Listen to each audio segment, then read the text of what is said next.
Howdy, folks. Today, Jess and I are joined by the irrepressible John, and hopefully I get your last name right. I don't think I've ever pronounced it, Stoj, who's got a fascinating, he's laughing at me, so I probably screwed it up. He's got a wonderful story that I think you will enjoy hearing. So with that in mind, John, how about you start with how you got to the financial advisor career, because you don't have a typical path. Yeah, sure. So first, I will mention that I have no choice but to mention that that my name is pronounced Stoj. There you Like go. a So I've boy. screwed it up completely. Yeah, no, it's okay. And and uh, and so my handle on social media and all over the place is Stoj Boy, Well, that STOJ. explains that. I obviously know your Yep, handle. BOJ. I made the joke about that, and it's a funny thing. I promise you I'll tell you about my journey to advisory, but it's one of these funny things that when I was in grade school, I went through a period where kids would make fun of me, and they called me Stoy Boy as a you know in a, as basically they were just name calling me. Um, and I couldn't stand it. Boy, I couldn't stand it. And then I got out of grade school and went to high school and college. And in college, somehow I got more popular. And uh, in our dorm, uh, I'd walk down the hall in the dorm, and I'd hear kids saying "Stoy Boy," and they started calling me that, and they like did the Cosmos old New York Cosmos cheer to the Stoy Boy name, and it was just this whole thing where now I like it, and I've obviously embraced it with all of my It social was it media was handles. So reinvented. Yeah. So there you go, folks. Be careful of the kids that you bully in grade school. You're gonna end up working for them. Yeah, for sure. For sure. That's always how yeah, it goes. so yeah, but the truth is that yeah, I don't know if sometimes it feels like my journey to financial advisory was a different path, but as I've been in the business now for not like forever, but for over 5 years, which seems like a long time to me in a way, that you know everybody comes to it if they come to it honestly, they come to it through in their own way, right? Yes, there's Love going that. to be a cohort that went to work out of at an insurance company, selling product when they were younger, and if they stick with it, that's great. And others who might have gone through a bank training program or whatnot, but so many of the independent advisors that I've gotten to know over these years um, really do seem to have their own stories that they are all unique, right? I mean, it sounds dumb to say we're all unique. We are, but I'm always fascinated to hear how other folks got into it. Mm. And I mean, I say that I got into advisory kicking and screaming the entire way because I just I I've said this before, but I had very little respect for the industry, Mm. and that came from things that you might understand, which is a lot of people do touch insurance salespeople who call themselves advisors, and that leaves a bad taste in some folks' mouth.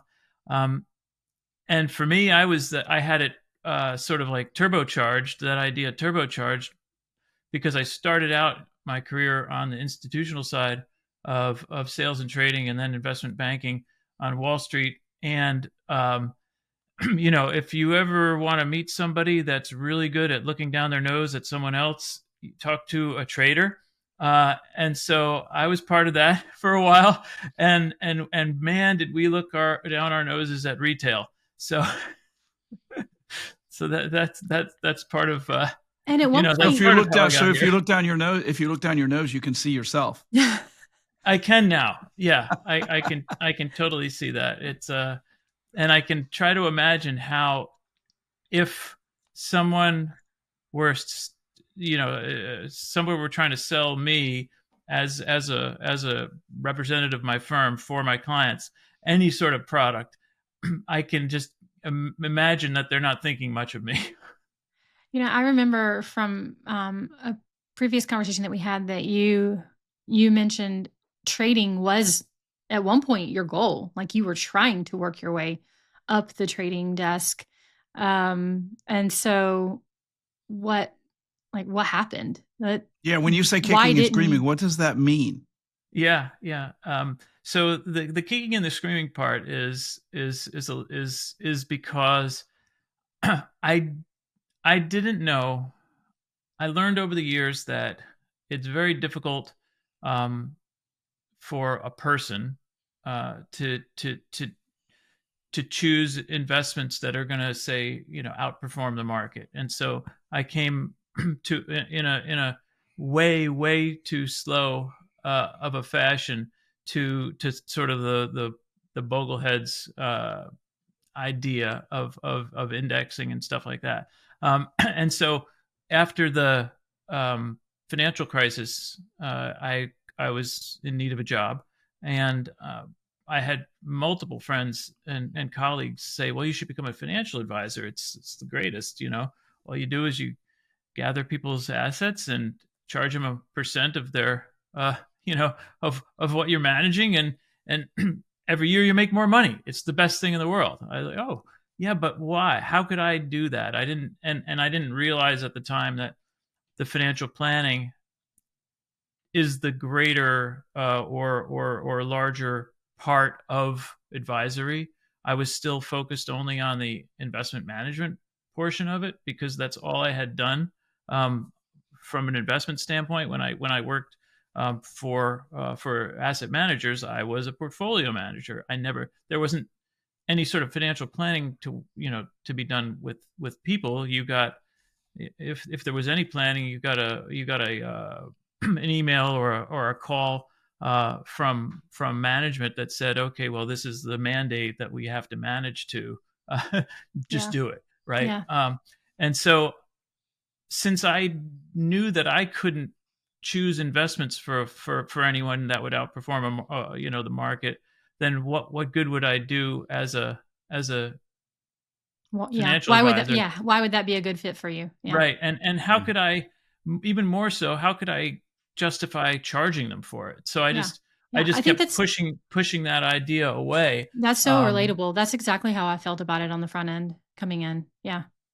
yeah, and I mean, and I know that, I know that you and I both have, a true interest, in the behavioral, aspects of Yeah.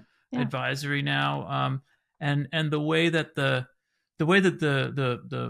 industry slash career, advisory career has expanded, I think, over the last 5-10 years is pretty amazing, and Yeah. it's opened itself up to those stories of all those folks that you've spoken with, and we've gotten to know, over the course of time, that have those different stories. But Yeah. that was the kicking and screaming part. I'm like, I can't do it. I can't justify it. Why would I set myself up for that? Because I'll just feel guilty, taking people's money, which So, seems so that crazy was from a Wall 2007. Street person. Yeah. Was that 2007? um, yeah. So yeah, I mean, I had the financial crisis hit me in a couple different ways, since I was in, institutional finance for a while. The first is that, the first part of it hit me because, I was a CDO manager. That was my last sort of, formal asset management job. And so CDOs are, if we all recall, CDOs are essentially what kicked off the explosion, in the financial markets back then. And then I moved into started a hedge fund, raised some capital to do that. Almost got rich, but, for good or bad, good for the country, and probably the world, bad for me personally. Um, the government bailed out the banks finally, kept them from all going out of business. They didn't need our hedge fund money anymore because we were more expensive than taxpayer money. So that put that that little business out of business. And I was just tired. I was tired of fighting. I was tired of trying to raise capital, and so I left. I stepped away, and then I had a short period of about 5 years where I ran a food business, a sushi production business, because I had to do something different. And you had to do something different, but you didn't have to do sushi in food business. So what? No, that what much is about true. that choice? Unless you were trading tuna futures or something. There's a lot in between. Like, I had to do something different, and I chose to open a sushi restaurant. Yeah. So like part of it, like everything in life is luck or just who you happen to be around. And a friend of mine from business school had started a sushi business. Yeah, and he'd been constantly asking me to join him in it. And he wanted to be he would say the Taco Bell of sushi. And I suggested to him maybe we should shoot for the Chipotle of sushi at least. But good call. But I looked at it and I said, good friend advice right there. Yeah, that's right. But I was looking at it from an operational standpoint, and I said I didn't know anything about the restaurant business. I didn't want to hang up a sign and just hope that people showed up to eat at your place. But there was something unique about sushi versus other types of food, which is that sushi is essentially assembly. And so if you buy the right ingredients, you get some guys with some knife skills, you are just assembling sushi. You don't have to cook anything. You have to cook the rice, but that's literally the only thing you have to cook. And so I could design, I was still close enough to my business school operations classes, and I figured I could design a production. This is the Excel spreadsheet of food, is what you're saying. Yeah, it's sushi as a supply chain business. Yeah, yes. Interesting. Yeah, very, very much so. Okay. Okay, now that it all makes sense, John. I love it. You know, and the other thing was I wanted to build a book of business because I thought that I wanted to be able to sell it eventually. And so I wanted to be able to sell sushi to institutional clients, not to people. And so that's who we sold to. We sold to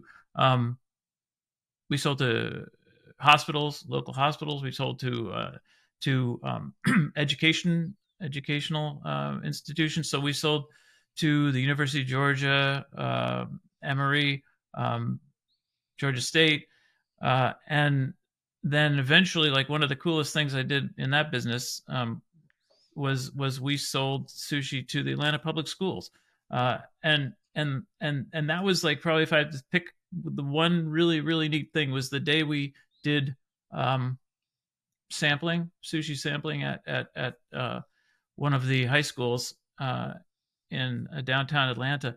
And these kids were like, they really turned their nose up at the sushi. But then if we got them to try it, they were like, wow, this is actually pretty good. And so I knew that kids who had maybe, I don't want to say never eat sushi, but who would take them years before they would ever have tried it. They got to try it at school. And maybe they became fans over the course of time. But I think that's so cool. Yeah. But okay. So eventually, before this conversation, I did truly, I knew that you owned a sushi business. I know that you're a financial advisor. I knew you were in institutional finance. I had no idea how to overlap those things, but you just solved the puzzle for me. We still haven't figured out how you went from the sushi supply chain to being a financial. No, so that's the next question, right? Yeah. So again, life pushes you in directions. Sometimes you get to choose your own path, choose your own story. Sometimes they rip out some of the pages, and you just have to go to the next one. So we did our. This sushi is a ripping production. moment. I can already tell. Yeah. You buried the lead. Yeah. Well, we did. So this is one of those things, right? We did our sushi production at night because we delivered fresh sushi, usually for lunches the next day. Um, and so we did our production at night. I would often be there overnight. If I wasn't scheduled to be there, I would often get phone calls. Hey, boss, we're out of avocados, and of course, you've got to go to the all-night avocado store, which there are, it was stressful, but that was the timing of it.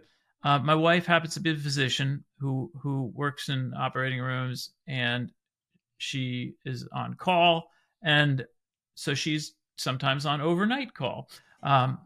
We had a son, and the first night that we had a baby across the hall, and my wife was on call, and I got a phone call from the sushi production facility, and I'm like, dude, guys, you guys are gonna have to figure it out because I can't leave.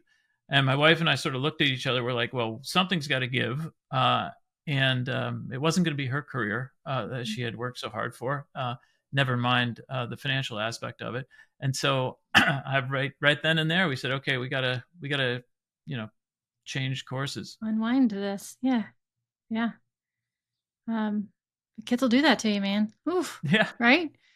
Yeah. Yep. Yeah. It's one of those things that kids do. And you don't even think about other alternatives. It's just, how do we make this life work with them now in it, and what's the next step? So I imagine that was a pretty easy decision for you, but I'm also curious, was it? Yeah, it was. I mean, I think it's like I think a lot of business owners feel the same way, which is that it's always a little bittersweet, maybe, Yeah. because if you have tried to build something, Yeah. but but at the same time, uh, it's super stressful. It was super stressful. It wasn't super profitable. And so it seemed like I was ready. Let's put it that way. I was not disappointed. There's a lot that I learned even about the sales process of getting rid Yeah. of a business, and dealing with employees through that process as well. But that's something for another conversation for sure. Did you immediately pivot to financial advice? No, I did. The first thing I did was I figured I would be a stay-at-home dad for a while, and so we decided as a family that that's what I would do. I did get a little crazy at one point, and which I think a lot of people, this happens to a lot of folks who maybe think they're going to retire early, or take a sabbatical, and they after just a few weeks or a few months off, they're like, oh my God, this is crazy. I'll never work again. I've got to start sending my resume out, right? It doesn't matter whether it was part of the plan or not. And so I thought about trying to get back into some kind of business, and finance seemed to draw me, because that's what I had experience with. Yeah. But the truth is, I realized that I missed finance. I missed thinking about the economy, which I guess I never really stopped doing, but I remember I missed all of that, all of the aspects of being on a trading desk and or portfolio management, where you just had to really keep up with things, sort of constantly learning. And so I missed that, but I didn't miss any of the politics and whatnot that went along with with sitting inside a large institution doing something like that. And so assuming that somebody would have hired me, not sure that they would have, but assuming somebody would have, I'm not sure that I would have been a good fit. So the HR departments are often good. We get angry when we're turned down from jobs that we were applying to, but often they I think they make the right decision. Like if somebody had hired me, I might have quit within another year because of I'd gotten past all of that. So I think So what you I were putting came out to, resumes, you were actively looking for an opportunity, not getting Mhm. one. Right. And I imagine, or because you alluded to it, feeling a little like anxious about what, like, am I ever going to get a job again? And is this my life now? Yeah. Kind of thinking Yeah. those things. Yeah. Yeah. Yeah. No, all of that, right? And what I learned at the time was, uh, again, nothing super unique about this realization. Other people have come against it, but how tied up we get with our jobs and our identity, Mhm. and so, you know, I even always thought of myself as the finance guy who was making sushi, which was strange, right? And so then once I was a stay-at-home dad, and wasn't doing anything, it was really difficult. All Mm. people will talk about it. I think it's super true. And there's also, you know, the patriarchy is real. There's societal expectations of, you know, I did the bringing of the kid to school, and the pickups and drop-offs, and, you know, the questions, oh, what do you do, or, you know, or why isn't your wife dropping him off, or right, all this stuff is, so I dealt with all that, but it's okay, you know, we went through that. But I did decide eventually, okay, I gotta do something. Once our son got into kindergarten, um it was, I had now the time again to start looking at work. And um I have to be I have to give a ton of credit to a friend of mine, who tried to recruit me to essentially sell whole life, or IULs, um, and he tried to do that, Wait, why does this friend get credit? because he got me back into the business. Yeah. Um, Okay. Yeah, he Yeah. I did, get that. It and wasn't for the. well, and so this guy, he is a real great guy. I like him a ton. Super salesman. I mean, just one of the best salespeople that I've ever met. And he said, "We can do this the right way," and that's what brought me in. He's like, "We there's a way we can do this the right way." And what he meant by that, and what I took it to mean, was that, you know, we could house this advisory business within one of these MLM, IUL shops. Structures. Yeah. Um, it didn't turn out to be true. You can't do it the right way. I'm sure Yeah. some people Under can. that I couldn't. structure. Yeah. Right? Yeah. Yeah. There was no I way to think get there are a paid. number of us who are familiar with that structure and who eventually come to the realization that it's not really going to work. Yeah. But I spent time, I got, you know, getting licensed, Yeah. Yeah. Yeah. Yep. getting back into the business, realizing that I did want to do this, met with literally almost 100 clients. I say clients, 100 people that I might have sold something to. Did not sell a single product. So I did this for almost a year, and my wife is like, "Well, what's going on? You're going to work every day, but there's no money, right? Right? Welcome to the And commission business. that's right. Uh, and I still thank God there was one lady who basically was begging me to sell her an IUL with a with a long term care rider on it, because if she was worried um, about long term care, because she was Yeah. single and she didn't know if she'd ever have anybody to be able to take care of her and all that, Yeah. right? Um, and so I almost sold her something, and thankfully I didn't, because now I don't have to feel guilty about anything. But what I did learn is that I actually liked talking to these folks. Like, I liked learning their stories. You I know, liked isn't trying to figure out what they, you know, what did they really need, right? Shocker, they didn't need an IUL, but they needed something. They needed some Right. help financially, isn't with it planning. incredible? Like, so you're telling me all these, like, this is how you get back into, this is how you get to where you are today, like becoming a financial advisor. All along, like, you had no idea that this was where you would land as a financial advisor. But all of these steps, all of these like ticks along the way put you in a position to be able to land into a career as a financial advisor. And I think about sometimes how many times that actually happens. Like we have our idea of what we're going after, and where we end up is in like this, actually on a different spot, but because we were doing the things that we needed to do to get to this place, we were able, like the door was able to be opened to that spot. We didn't know it. Like we have no foresight about that, but man, the hindsight's really cool. Yeah. Yeah, yeah. Hindsight is fun. It could because hopefully you learn something from it, even if if the thing didn't go well, or if it or if it went well. Hopefully you can take something away from it. I know. Either I know. way. Mark has a lyric or a sports quote about that. Just sitting right there. You got a sports quote for us? I don't have a sports quote. What I do have is my favorite of anything I've ever created, which is the Forecasters Hall of Fame has 0 members. Yeah. And you would never forecast that John Stoj would end up in this place.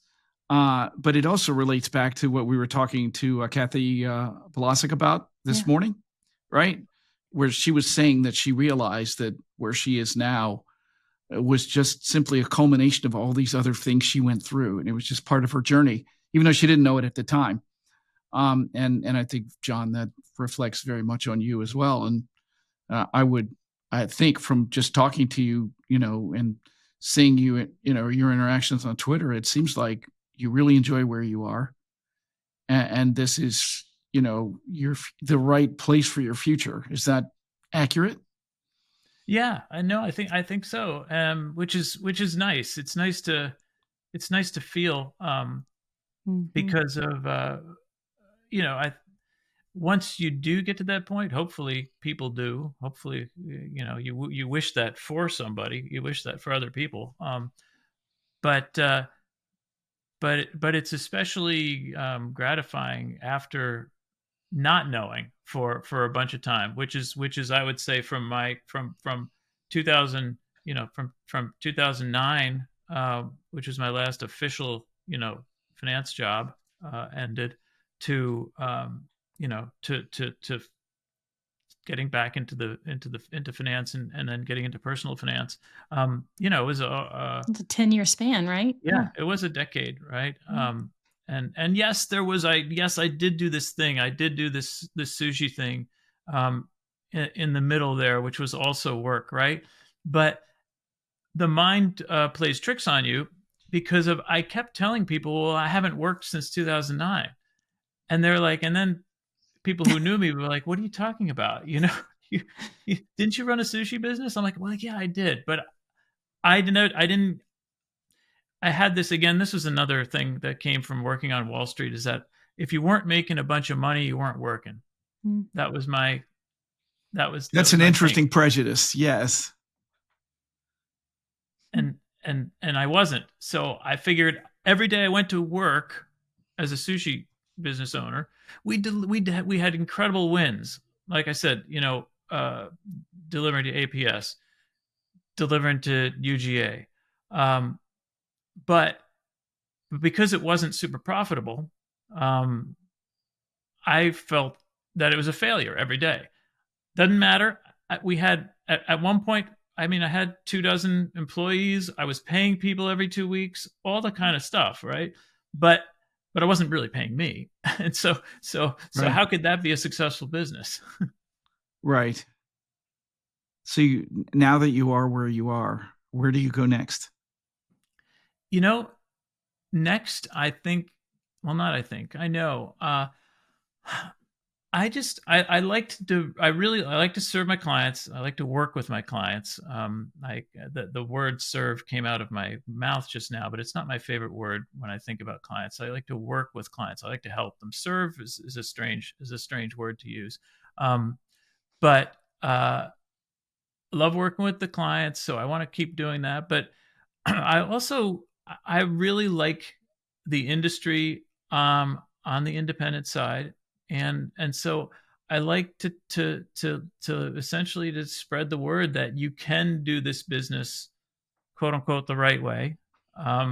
You can help folks that it's shocking, and you all know this, but when I say this, I'm prefacing it by saying I don't mean this in any sort of condescending way, but it's always shocking how little people know about money, and doesn't matter how smart they are. They could be, brilliant in their chosen careers, and heck, they could be brilliant within careers that you would think would mean they know about money. Yeah, they could require be, financial acumen. like investment bankers? Yes. Oh my God. I've seen some investment bankers do some crazy things with their money. Yes. Mm-hmm. Yeah. No, that's exactly right. Yeah. And frankly, private, private equity guys, private same equity thing. guys. Yeah. Yep. They're not all guys, by the way, just to be fair. But yeah, so that's true. So I want to get that out there. I started a group called flatfeeadvisors.org. And so we try to basically at least be a repository or a source for folks who want to maybe look for flat fee advisors who also manage money as an option. Cool. It's funny. We all, I think, we all come into different places with different prejudices, So I had, like I said, that part of that kicking and screaming part was this idea of charging people a percentage of their assets. I had a problem with that. I've since learned that it's not necessarily the worst thing in the world, right? Because of behavior. That all goes back to the whole anti-institutional thing, anti-big box. And there are people who do that the right way too. Yes, there are, and that's and sort of that's what I'm saying. So So the big box shops, I don't care if they're flat fee; they're probably doing it wrong, in my opinion. And if you are if you're an advisor who cares about their clients and does the right thing by them, I don't care if you charge double what the next guy does. So I've gotten there over the course of time as well. But at the same time, what I have realized is that there's a lot of folks, because of the internet, the double-edged sword of education. There's now a lot of folks, I think, who are turned off, who might have gone to work or to look for a financial advisor, who have been turned off because of they read in these forums, oh, you can't let somebody charge you a percentage of your money every year. So people don't do anything. Right. And that's no good. Which is worse. Which is the worst thing. Agreed. Yeah. Agreed. So 100%. So if somebody's open to looking for help, but for some reason they've been their mind tells them I can't do a percentage thing, then let's look for, there's another option. Flat fee advisors are out there who will manage your money. So anyway, flatfeeadvisors.org, something that I'm trying to work with as well. That's awesome. So John, how do people find you? Well, I sort of mentioned it earlier. You could find me, unfortunately or fortunately, anywhere on the interwebs at Stoyboy. That's my handle. You name it, I'm probably on it.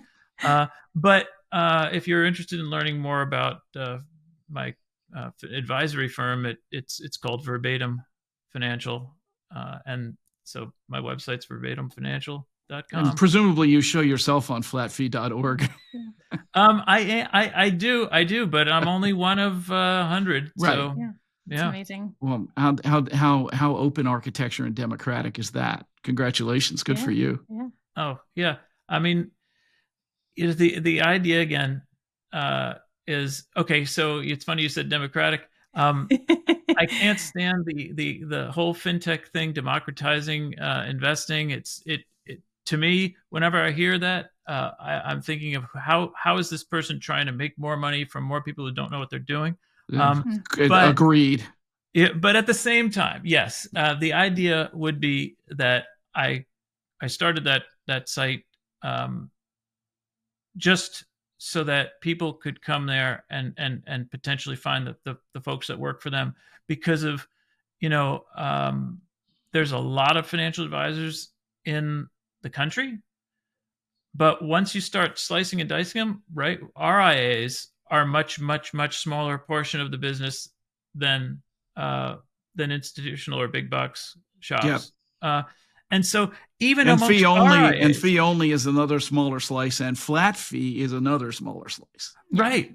So I would just say, I'll say that I'm obviously prejudiced towards fee only and flat fee, but so that group, just fee only advisors, there's way more people that need help than there are fee only advisors who have time to work with them. So for certain, I don't mind. I don't mind if people go to that site and they find anybody that's not me. There's plenty in the pie. There's plenty in the pie. It's a very abundant approach, and I applaud you for it. John, thank you for joining us today. It's been a delightful conversation. Sometime in the next, I don't know, Jess, a month and a half, this will actually get published. Yeah. For those of you who enjoy this conversation, by all means, look John up, give us a rating. Hopefully it's a good rating, but all feedback is a gift. That's right. I like that. That's a good one. Thank you, John. All right. Thanks, y'all.